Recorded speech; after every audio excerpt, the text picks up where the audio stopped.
రామ్ చరణ్ కథానాయకుడిగా గీతా ఆర్ట్స్ పతాకంపై తెరకెక్కుతున్న చిత్రం ధృవ. రకుల్ ప్రీత్ సింగ్ కథానాయిక. ఈ చిత్రంలో శత్రువే తన బలంగా భావించే ఒక యువ ఐపీఎస్ అధికారి పాత్రలో రామ్ చరణ్ నటిస్తున్నారు. ఆయన తెరపై కనిపించే విధానం, హావభావాలు కొత్తగా ఉంటాయని చిత్ర బృందం చెబుతోంది.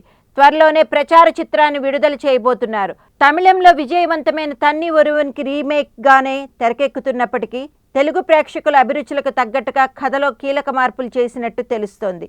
సురేందర్ రెడ్డి దర్శకత్వం వహిస్తున్నారు. అల్లు అరవింద్, ఎన్వి ప్రసాద్ సంయుక్తంగా నిర్మిస్తున్నారు.